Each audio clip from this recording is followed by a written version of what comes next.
Your video appears shaky. Would you like us to stabilize it? I'm trying to hold this still. Okay, there's a very, very strong possibility that I might make films. Okay? And I'll try and get right to the point. Here's the situation when it comes to me and the prospect of making films, moving pictures.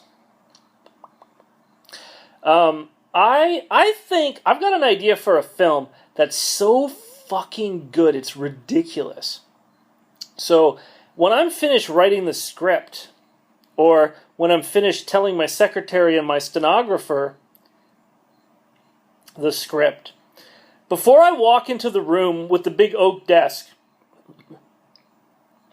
surrounded by 10 to 20 millionaires and billionaires in suits when I'm trying to pitch this gazillion-dollar movie, I want to copyright my script up to 10 times more than normal. Literally, seriously.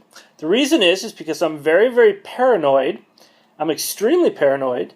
And I don't have any money at the moment. So I get nervous extremely easily. I don't want to think for a nanosecond that any of the rich millionaires or billionaires in that room can steal my idea. Because I'm convinced it's the fucking idea for the coolest movie on the fucking planet. If anybody... if anybody knows more about this, I'd appreciate the whole thing. Now, I'm really, really cocky. I'm really cocky.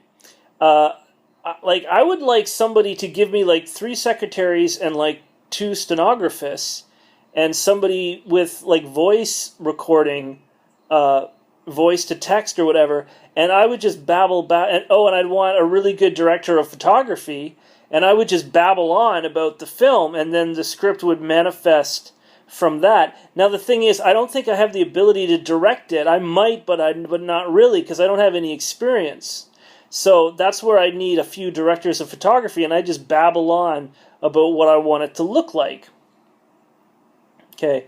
So anyways, so now this is where it gets kind of funny, okay? So the thing is, if I make films and they're actually successful, that means I might make millions and millions of dollars, okay? Now, this is where the video is going to get maybe silly, and a lot of people might think this is kind of ridiculous. So I have a question. I'm a really horny guy. I really like women a lot, okay? So the question is that, if I ever make films and I make millions of dollars, okay, I have a question. If let's say you got millions of dollars, right, and you got a mansion, right, and you got bodyguards and you got a limo and all that stuff. I got a question. If you want a mansion filled with hot, naked chicks, okay, if you don't do any of that work yourself and you just want hot, naked chicks in your mansion and in your limo, would you technically be breaking the law? Do you see what I'm trying to say? If you don't know these women at all, you don't know them at all, and you just make a few phone calls and you want your house filled with hot naked chicks, in bikinis walking around your pool and stuff, but you don't do any work and you don't sell yourself to any of these women, would you technically be breaking the law because they'd be prostitutes and escorts? Do you see what I mean? Or would they be from overseas, which is almost like a small variation of human trafficking or something? Because I'll tell you why. I bumped into a guy. I found this guy on Instagram, and I'm looking at his account right now, and I would never in a million years tell you this guy's name.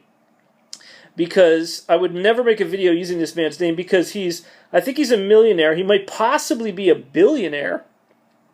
He's fucking huge. He's like a monster. He's like fucking Tasai from Ninja Scroll, and he's really, really into guns, right? So maybe there's some really super smart people watching this right now. They might know who I'm talking about. So here's the thing. I'm kind of obsessed with looking at his Instagram account, and I'll tell you why.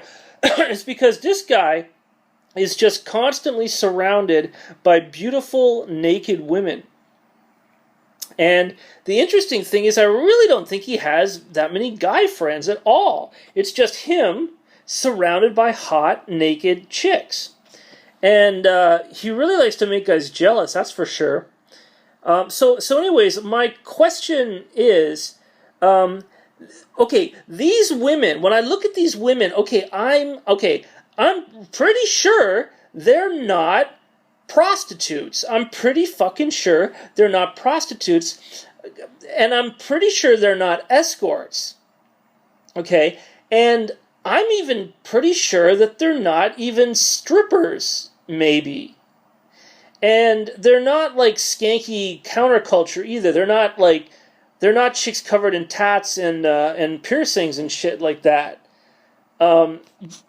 Okay, so and the funny thing is, he really doesn't look like he has any guy friends. This guy's just got balls. He's like ah, fuck, I don't need guys. So anyways, he's got rooms full of guns that look like the movie Hard Boiled. So anyways, sorry, my point is, if I make millions of dollars, okay, if I wanted to have what this guy has, would it be my responsibility to try and accumulate a posse like this, or a harem like this? Because if you just grab the phone and be like, all right, I want 30 hot chicks. I mean, if the feds had your phone tapped, or the police had your phone tapped, or the RCMP or something, and for some reason they were jealous you had so much money, like, would you technically be breaking the law if you don't actually know any of these women? You see what I mean? So my point is, when I make millions and millions of dollars from making fucking awesome films, did this guy accumulate these women on his own? Like, okay, let's say I start making millions of dollars and I start having a shitload of money, okay? If you go to, if you Google clubs in Toronto that have the hottest women, you get a list, right? So, here we go. Top 5 clubs with the hottest women in Toronto. Bloke, Cabana Pool Bar, Cube, Unum, Mason. Those are the 5, and then there's some others. Then, in the Falls, I guess, Club 7, Cube, Cabana Pool Bar, Bloke, Blind Tiger, Avenue Nightclub.